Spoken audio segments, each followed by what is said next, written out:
ETF index mutual funds నేర్చుకుని stock మార్కెట్లో రాణించాలనుకుంటున్నారా? వెంటనే ఈ నెంబర్కి కాల్ చేయండి.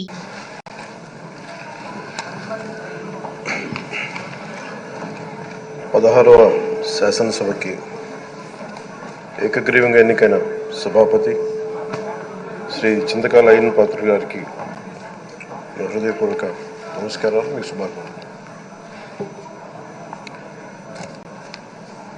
ఇది నేను మొదటిసారి అసెంబ్లీలోకి అడుగు పెట్టడం. ఇలాంటి సుదీర్ఘ రాజకీయ అనుభవం ఉన్న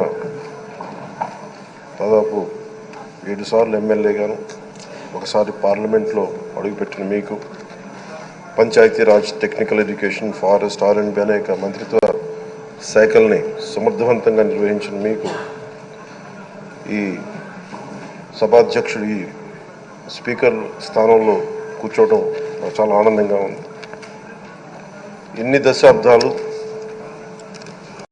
ప్రజలు రాజకీయ జీవనంలో ప్రజలు మీ వాడి వేడి చూశారు. మీకు కోపం వస్తే ఋషికొండను చెక్కినట్టు ప్రత్యర్థులకి పదునైన ఉత్తరాంధ్ర యాసలో గుండు కొట్టేస్తారు. ఒకటే బాధేస్తాం సార్, ఇకపైన మీకు తిట్టే అవకాశం లేకపోవడం. కానీ ఇక మీద సభలో ఎవరు తిడుతున్నా దాన్ని ఆఫ్ చేసే బాధ్యత మీ చేతిలోనే ఉంది. మీరే మైక్ ఆఫ్ చేయాలి.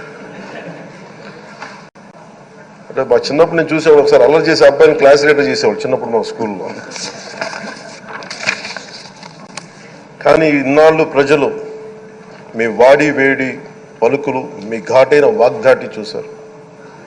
ఈ రోజు నుంచి రాష్ట్ర ప్రజలు మీ హుందాతనం చూస్తారు. డిబేట్స్ వెనకాల దాక్కుని సంస్కారహీనమైన భాషల్ని, భావాల్ని రకరకాల మాధ్యాల్లో విరజిమ్ముతూ ఉంటారు. దాని నియంత్రణ మీ ఆధ్వర్యంలో ఇక్కడి నుంచే మొదలవ్వాలి. ఇందాక సభా నాయకులు, గౌరవ ముఖ్యమంత్రి శ్రీ చంద్రబాబు నాయుడు గారు చెప్తారు, ఆడబిడ్డలు ఏ విధంగా నలిగిపోయారు ఈ రాష్ట్రంలో గత 5 సంవత్సరాల్లో. చిన్న లేదు, పెద్ద లేదు, ఎవరని లేదు. ఎవరన్నా సరే ఒక మాట మాట్లాడితే వాళ్ళు వ్యక్తిగతంగా దూషణ, సోషల్ మీడియాలో వాళ్ళని క్యారెక్టర్ అసాసినేట్ చేయటం, వాళ్ళు పెద్ద నాయకులు కావచ్చు, కార్యకర్తలు కావచ్చు, లేదా వాళ్ళకి ఎదురు తిరిగి ఒక ఒపీనియన్ చెప్పి ఎవరైనా సగటు మనిషి కూడా కావచ్చు. అది ఇక్కడతో ఈ రోజు నుంచి ఆగిపోవాలి అధ్యక్ష. అది మీ ఆధ్వర్యంలోనే మొదలవ్వాలి. గత ప్రభుత్వం తాలూకు సభ జరిగిన విధానం చూస్తే ఈ వ్యక్తిగత దూషణ ఇవన్నీ చాలా ఇబ్బంది పెట్టే ప్రజలు. ఈ రోజున వాళ్ళకి 11 సీట్లకు పరిమితం అయ్యారు, ఈరోజు లేరు, ధైర్యం లేదు వాళ్ళకి. విజయాన్ని తీసుకోగలిగారు కానీ ఓటమి కూడా ధైర్యంగా కూర్చుకునే వాళ్ళకి స్థాయి లేదు, వాళ్ళకి పారిపోయారు ఇక్కడి నుంచి. భావంలో ఉండే తీవ్రత భాషలో ఉండాల్సిన అవసరం లేదు. భాష మనుషుల్ని కలపడానికి కానీ విడగొట్టడానికి కాదు. భాష విద్వేషం రేపడానికి కాదు, పరిష్కరించడానికి. ఎంత జటిలమైన సమస్య అయినా, భయంకర సమస్య అయినా చర్చల ద్వారా పరిష్కరించుకోవడానికి కానీ వివాదం సృష్టించడానికి కాదు. ఈ సభ ఉన్నది అందుకు. కానీ మనం చూసింది వాళ్ళ దగ్గర నుంచి బూతులతోటి, వ్యక్తిగత దోషులతోటి రాష్ట్ర పురోభివృద్ధిని ఆపేశారు. అలాంటి సభ కాకుండా ఇందాక మన పెద్దలు శ్రీ గౌరవ ముఖ్యమంత్రి చంద్రబాబు గారు చెప్పినట్టుగా ఇది భవిష్యత్తుకి ఇది ఒక ప్రమాణిక, ఒక ప్రమాణం అవ్వాలి. 2047 వరకు ఇంత అద్భుతమైన స్థానంలో మనకి ఆంధ్రప్రదేశ్ తెలుగు జాతి ఉన్నత స్థాయికి వెళ్ళాలంటే ఈరోజు మనం వేసే ప్రతి అడుగు అది భవిష్యత్ తరాలకు ఒక నిర్దేశక, ఒక టచ్ స్టోన్గా ఉండిపోవాలి, గిట్ రాయిగా ఉండిపోవాలి. ఈ రోజున ఈ సభలో ఉన్న గౌరవ సభ్యులందరూ చట్టాలు చేయడానికి ఉన్నారు, చట్టాలు ఉల్లంఘించడానికి కాదు. విభేదించడం అంటే ద్వేషించడం కాదు, వాదించడం అంటే కొట్టుకోవడం కాదు. ఇవన్నీ విభేదించడం, వాదించడం ఇవన్నీ ప్రజాస్వామ్యానికి చాలా మౌలికమైన పునాదులు. ఆంధ్రప్రదేశ్ ఆవిర్భావం జరిగి అసలు భాషా ప్రయుక్త రాష్ట్రాల ఆవిర్భావమే మన ఆంధ్ర రాజ్యంతో మొదలైంది.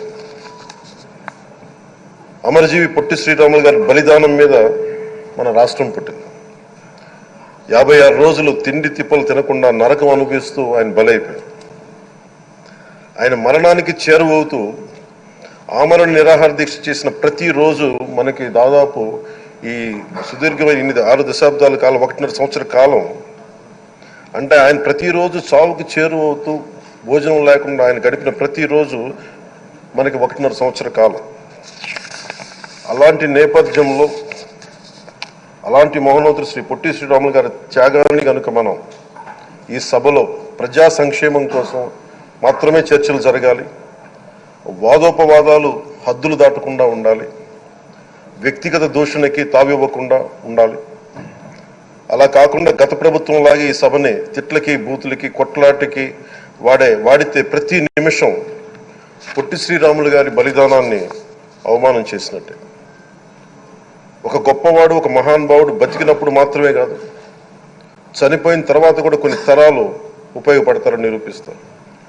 అలాంటి కోవకు చెందిన మహానుభావులు ఆంధ్ర రాష్ట్ర సృష్టికర్త, భాషా ప్రయుక్త రాష్ట్రాలకు శ్రీకారం చుట్టిన ద్రష్ట, అమరజీవి శ్రీ పొట్టి శ్రీరాములు గారి స్మృతిలో ఒక విలువలతో కూడిన ఒక సత్సాంప్రదాయాన్ని తెరలేపుతూ మీ ఆధ్వర్యంలో ఈ సభ జరగాలని, ఈ 5 ఏళ్ల ప్రజా ప్రస్థానంలో ఈ విలువైన 5 ఏళ్లు రాబోయే తరానికి గొప్ప భవిష్యత్తునిచ్చేలా, అన్నం పెట్టే రైతుకి, కౌలు చేసుకునే రైతుకి, రైతు కూలీకి అండగా ఉండేలా, మహిళలకి భద్రతతో పాటు ఉన్నత స్థాయికి ఎదిగేలా, ప్రభుత్వ ఉద్యోగులకి భద్రత కల్పించేలా, పశువు పక్షి ప్రకృతి సర్వజనులందరికీ కూడా మతాలకి ప్రాంతాలకి అతీతంగా సుభిక్షంగా అభివృద్ధి పదంలో ఆంధ్రప్రదేశ్ ఆంధ్ర రాజ్యం అద్భుతమైన ప్రగతి సాధించేలా ఈ చర్చలు సాగాలని కోరుకుంటూ, సభాపతి అయ్యన్న పాత్రుడి గారికి మీ ఆధ్వర్యంలో ఈ సభ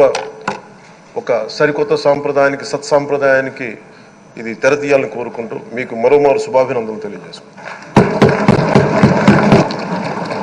సుమన్ టీవీలో మీ పర్సనల్ అండ్ బిజినెస్ ప్రమోషన్స్ కోసం కింది నెంబర్కి కాంటాక్ట్ చేయండి.